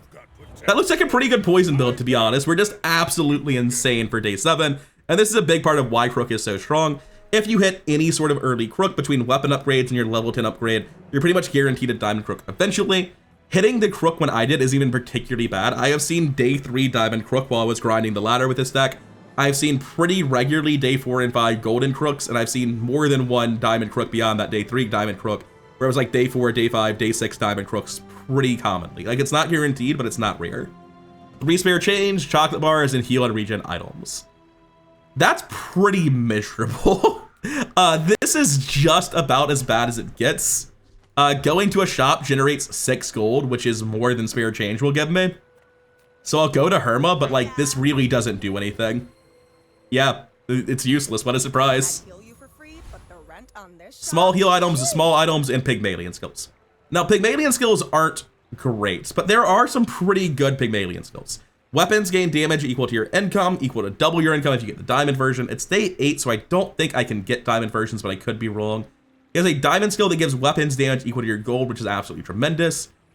And he really isn't offering me anything important, because again, there's no small item that improves my board. So while he can give me gold and weapon scaling, it's all pretty minor, and I'd rather buy a skill from Elder Tuscari. We're looking at plus income for each property, currently have none. Chocolate bars, you sell medium and large, 100 health for each weapon you have, or when you use a property, adjacent items gain 5 crit chance.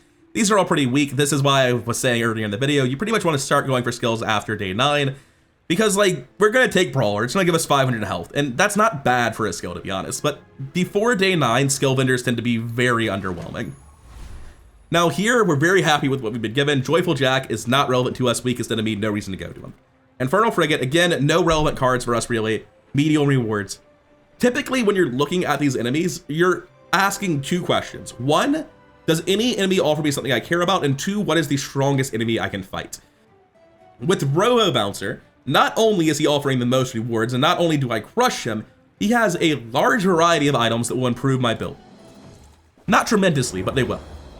First, he has Katana, which is just 2-second speed, and a medium, so it's going to be better than the flail. Second, he has Gatling Gun, which is 4-second speed, but will rapidly reduce itself down to 1-second speed like the Atlatl. I still have my level 10 upgrade, so I can make it diamond so it scales faster. He also had a few other things that were not as relevant. Sunderer is unfortunately just going to be arms dealing fodder. Pull, once again, rolling the pull. Fortis shield skills is absolutely worthless for me.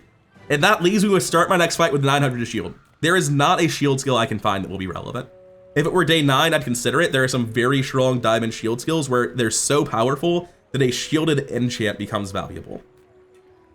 I don't need relax to win my next fight. For day 8, I'm a complete menace. I'm still unbelievably strong. I'm gonna go to Fortis because there are a couple of skills that I can get. Specifically, Sharpened Corner's defensive stance. I think there's one more. The one that scales off your enemy's attacks. We didn't hit any of them. We're never gonna have large shields. Our leftmost shield is plus 15, our rightmost shield is plus 5, and your items have increased shield equal to your level. We're probably not gonna ever be above level 15 in this run. We're gonna be out of the game way before then with 10 wins. So if any of these will matter, it will be frontal shielding. I have unlimited gold, so I'm going to buy frontal shielding, expecting it to do nothing. But it might actually come into play if I get something like a shielded yo-yo. 2 spare chains, then upgrade your spare chains. I've been talking about optimizing this all run, though it hasn't come up. And actually, that's really important to state and understand. You should always be playing to outs. A lot of the time it doesn't matter, but when it does matter, it's tremendously important. So even though it didn't matter now, there were level ups earlier in the run where if I had been holding my spare change and got this, it would have fixed my economy before I had crazy income. So it's not relevant now, but it's better than it would be because we've been sitting on as much as we can. I just completely forgot I had crypto and stopped checking it. It's above average at 4. Actually, it's average at 3. I'm still getting rid of it. I need the inventory space.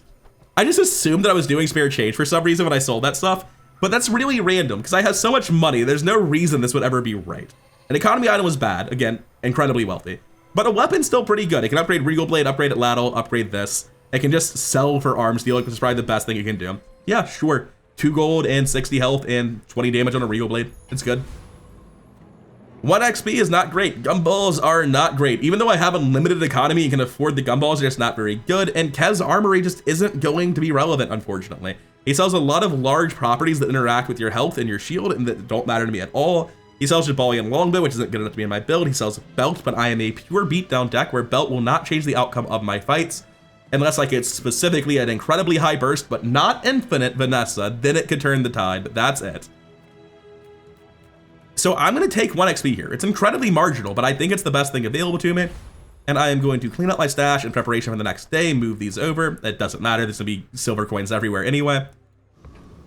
And Dooley's can kill me at this point. Dooley starts coming online around day 7 consistently. He can come online before then. It looks like this one is floundering. He's at 2 wins, might be on his last death. I expect to beat Dooley pretty reliably here, but I would be unsurprised to lose to a Dooley. He's got, okay, no, when you shield your, oh, you have a Hulk Swash and dude. Yeah, I see why you're on Dust Door, man, I'm sorry. Fiery Aiden is like the start of something that could maybe help, but no, that build just floundered.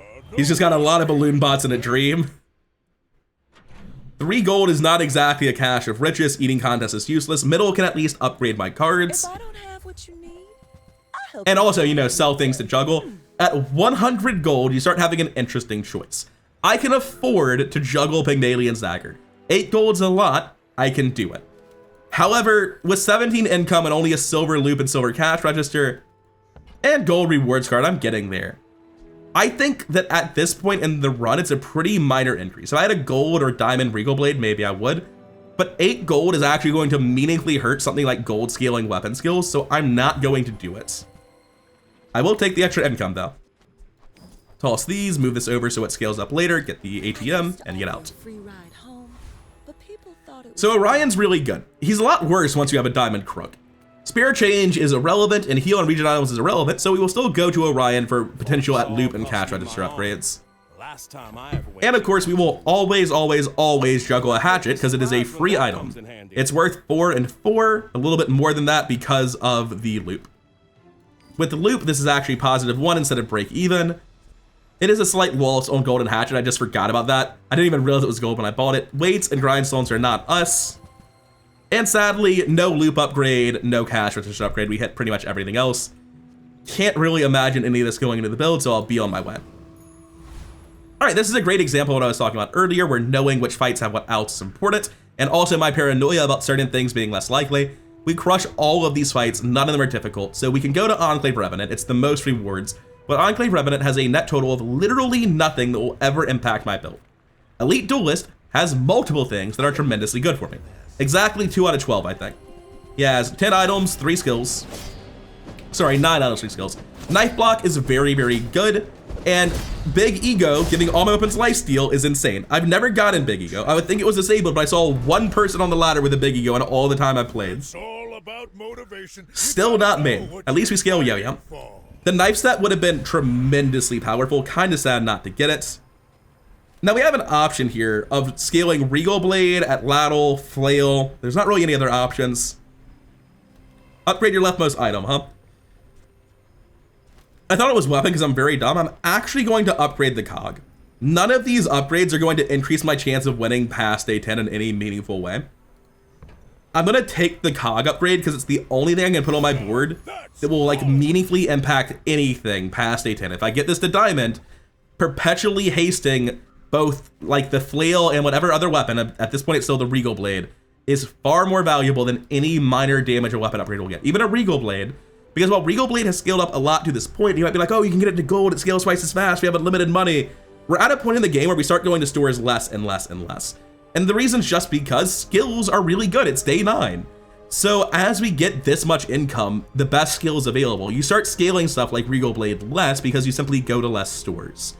Armory gives us a weapon, Aerodrome is rolls, small and large items is wholly irrelevant to us, so Aerodrome roll, again, it is. We don't want chocolate bars. right? Hello, old friend. There is virtually no enchantment that is bad on an Atlatl. The rest of this has no weird enchant timings to speak of, so we take the Atlatl enchant.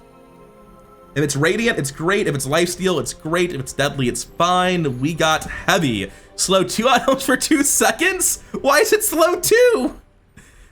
Oh, part of the reason I picked Heavy Atlatl over Yo-Yo, by the way, you might be like, oh, but the Atlatl triggers the Yo-Yo every time. Don't you want to use the Yo-Yo because it goes off more often because of the flail? The Yo-Yo has very short everything and very low everything on all of its enchantments. I know for a fact a Heavy Yo-Yo is slow 1 for 1. It might be slow 1 for 2. I'm pretty sure it's 1 for 1. That's why I chose the Atlatl, not like specifically the slow comparison, but because the Yo-Yo tends to get worse enchant scaling. And this is exactly what I was talking about on Regal Blade. We can go here. We can juggle on Ayla. We have the money. But weapon upgrades don't matter. The flail, the difference in the flail at bronze and diamond, honestly pretty negligible on day 9 when so much of my damage is Crook Yo-Yo anyway, right? Or sorry, Crook Atlatl Yo-Yo. Getting skills like Coolant Leak is infinitely more valuable to me than anything that will happen at Ayla. Okay, so like there are other things here, right? Defense Grid gives me an amount of shield that goes down. Brawler upgrade, large shield, I can roll for 4 more. Building Crescendo is one of the best skills because it pretty much just doubles my damage output after 6 seconds of combat, which again, just the Atlatl Yo-Yo core of the build on Crook Beatdown. We take Building Crescendo, and the idea we don't go Diamond Victory at this point is a complete farce. This build has to be so cracked to stop us. Are you sure? We can get Permafrozen out. Big Slow could do something. You should know. But with our Atlatl slowing his whole build this much, that's not infinite at all. And now that the starting slows are gone, he is just going to die. It's like a lot of poison. I'm up to 150 poison as I say this. And also, he's dead. Another round. Like without Arms Dealer, maybe that would have been moderately scary. But Arms Dealer is so insanely strong. It's like half the health that I currently have. Wow, these are some options, aren't they? Heal effects, that's not what I thought it was. Get a shield item is never happening. Enchanted item with heal, like, you know, it's not nothing. I'm gonna take enchanted items, because it's possible to find some crazy broken enchanted items that are better than Icicle, better than Regal Blade, better than Flail, where I actually change my board in a very meaningful and more powerful way. Lifesteal Pepper Spray is not it. However, slowing all enemy items for 3 seconds when I hit half is pretty relevant. Interrupting their build is more relevant. Turbo Bandages, not gonna do it. Healing Briefcase, not a chance in hell. Obsidian Pepper Spray is definitely cool. It's not better than Icicle though, not really. I've got the gold, I can juggle it. Like I can sell it for money and just like get some slight scaling. And I will. Oh wait, no I won't. There's nothing on Seraphina that says this. I almost got played. She looks like a normal shop. When I buy something, she closes, so I'm going to roll. Golden Fiery Jabalian Longbow, huh? You want back in the build? Sorry, but Fiery is a terrible enchantment for you. The Deadly Hammock. I don't think crit chance on the 12-second hammock with no properties is gonna do it, and lifesteal on the slingshot's absolutely not it either. Like I was saying, I will go ahead and juggle this item just because nothing else is in the shop, and like I said, it closes once I pick it up. We can get gumballs, we can get nothing, or we can get a weapon. I don't know what weapon makes us better, but I'd rather have 20 damage here and 60 health than the result of the gumballs. Sure. Frost Street Champion is incredible for us. Again, we beat all of these, none of them are a problem. Boss Haro has some minor weapon scaling, it's better than nothing. Property Baron has nothing for us but very valuable items, so we easily beat him. Frost Street Champion has the most gold and experience, and he has a skill called Blizzard that will go from just like obviously Diamond 10 win to even more obviously Diamond 10 win, because at the start of each fight, freeze all non-weapon items, of which I have 0, for 2 seconds. So even though like he's annoying to fight because he freezes all my stuff and scales up, he's not even really doing anything. He hasn't hit me yet, actually, which is shocking. It turns out just freezing the Atlatl every second for 2 seconds isn't good enough. Toss this, pick up the loot. Completely irrelevant, didn't get Blizzard, but still had a chance at something great. 2 XP, 10% max health, or a heal item. XP is better than a heal, but a heal is going to be more important, or sorry, health. Health is going to be more important for going 10 wins, for going Diamond right now. This experience doesn't affect the result of my next fight at all. and I would like to get the diamond victory, so I'm gonna take hearty breakfast just because it's temporarily better. 3 gold's all right. Small items are just chances to juggle for arms dealer and regal blade. I'm gonna go to Jules Cafe. Part of that's because I'm trying to win right now, and 10% health is pretty massive. However, and you can have ethical arguments with what I'm about to say, this isn't temporary. These 2 options on the right, I don't know about rejuvenating blade, but strong brew, that's temporary. This says for the rest of the day, relax just lasts forever. This 800 health doesn't go away. Maybe that gets fixed next patch. Maybe it doesn't. Maybe you think if you know it's a bug, you should never interact with it. I'm of the opinion this option's just really good because it says get 800 health permanently, and in this case, it's not even bug abuse because the game's about to end either way. If it's unavoidable to do it accidentally sometimes, then avoiding it completely becomes impossible, and at that point, I just embrace it as part of the game until it gets fixed. You can call that cope and call me a cheater if you want. It doesn't really matter to me. Anyway, medicine cabinet's a small heal item, Deborah's 2 experience, and middle is, medium items. I'm gonna take 2 XP because medium items do literally nothing for me. The upgrades that she can offer don't improve my build in any meaningful capacity. And I will play around cash register, not that it's going to matter. Dooley, if anyone's going to stop me, is the man to do it. But I suspect that Schiller, unless he has the most thematically appropriate bullshit freeze build of all time, is not gonna make it. Ooh. He has very sharp corners. Oh, you're a force field build? Never mind. Yeah, that's not happening. Not particularly close final fight. Not really a particularly close run. And that's part of why I didn't really want to do arms dealer in an overexplained. I think it's egregiously overpowered. But I hope the painstakingly thorough process of trying to explain all my decisions as best I can is valuable to you if you're into this sort of thing. And there's not really a ton to say about this build. It's these 3 items. The Regal Blade's there, the Flail's there, they do stuff, the Icicle's important. Arms Dealer is incredibly important. Diamond, Croquet, Ladle, Yo-Yo is the core of the most powerful beatdown deck on the ladder right now. Building Crescendo wasn't really doing anything. Everyone died pretty much instantly anyway, but it did give me very meaningful scaling. And outside of that, it's just Pygmalien economy in my stash, giving me the ability to do this stuff. And I had a lot of scaling left to do. I wasn't really covering it very much. There's a very real argument I should have went to middle just now because I forgot about it because I'm on a power high because how stupid this build has been. But I should have gone to middle on that last shop because it's important to understand that like the game might go wrong. You might not win. And if that were to happen, how do you start converting this into something more powerful in days 12 and 13 when disruption's more common, when people have thousands more health and I don't just kill them instantly? And the answer is usually that Crook is partly insane because it can convert to late game Caltrops builds. Caltrops are reflect damage, and when you increase the reflect damage by 200 to 250, depending on number of medium items, you can sort of single-handedly kill people by just Caltropsing them into the ground with Crooks. So going to middle, because Caltrops are a medium item, would have been the correct choice there. And I was just like, oh, we're done. We're diamond victory, and sort of checked out, but I should have gone to middle. And being aware of that and not doing what I just did and keeping yourself open to all the routes to victory in the end is important. Don't do what I did. Don't check out. Be like, okay, if I lose, what do I need to make this build better tomorrow? I need Caltrops. And then you go to middle, and because it's the only thing that matters. 2 XP is not going to matter. Enchanting something on like 3 days from now when I finally hit 15 isn't going to really matter. The thing most likely to affect that build was not hitting level 15 2 pips earlier, 2 hours earlier. It was getting a chance at Caltrops, and that was a huge mistake, and I shouldn't have done it. But regardless, I hope this has been valuable to you. I hope that the massive, painstaking process of trying to explain everything in this pig run, because this run could have been like 30 minutes. This was an oppressively strong run. I pity the people who had to fight my ghost. This was just get a crook, kill everyone, use arms dealer.